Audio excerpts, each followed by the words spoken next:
Ce livre, c'est une vulgarisation de notions actualisées sur la douleur et c'est suffisamment, précis pour être, pertinent pour nous en tant que cliniciens et pour transformer nos compréhensions du fonctionnement de la douleur, mais c'est suffisamment vulgarisé aussi pour amener un patient à comprendre comment fonctionne la douleur.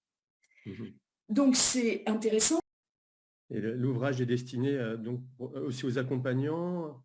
On peut penser que ce livre, en fait, touche, quelle cible en général? Parce que c'est vrai qu'il a été rédigé avec des métaphores, avec un aspect très pédagogique et qu'il est du coup accessible. Il n'y a pas beaucoup de langage scientifique, même s'il y a des références pour les professionnels s'ils veulent aller chercher aussi des références.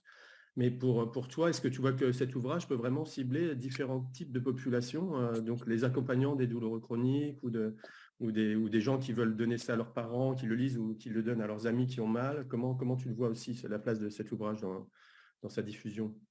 Alors là, je le vois, peut-être je peux donner des retours quand il y a eu ce projet de traduction. Il y a eu une phase de relecture. Donc moi j'ai passé des dizaines et des dizaines d'heures à relire, mais j'ai aussi donné à des proches pour qu'ils relisent ma traduction finale. Et dans les proches, il y avait des gens qui n'étaient pas du tout touchés par la douleur. Par exemple, mon compagnon et qui quand même, comme c'est mon sujet, il était content de quand même plonger un petit peu dans le sujet dont je lui parle, assez régulièrement. Donc ça a créé des déclics chez lui. Et ce qui est assez intéressant, c'est qu'il ne s'en est pas rendu compte, mais aujourd'hui sa posture, face aux professionnels de santé a changé. Donc voilà, ça a eu cet effet-là. Maintenant, quelqu'un qui n'est pas, à la base intéressé par la douleur va pas forcément se plonger dedans. Mais en revanche, ce que j'observe très régulièrement dans les gens qui me contactent, c'est que, des proches de personnes douloureuses sont fortement, soulagés de lire ce livre.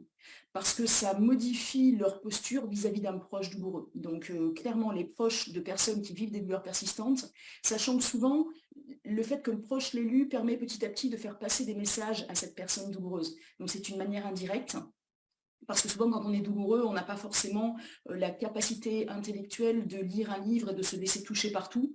Donc ça peut être intéressant d'être guidé par un accompagnant.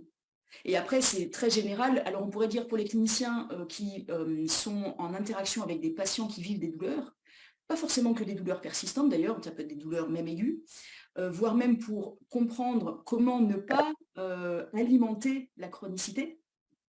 Et puis je dirais, ça peut être intéressant pour toutes nos prises en charge de professionnels de santé, parce que finalement dans le soin, cette notion de la douleur, elle est toujours sous-jacente.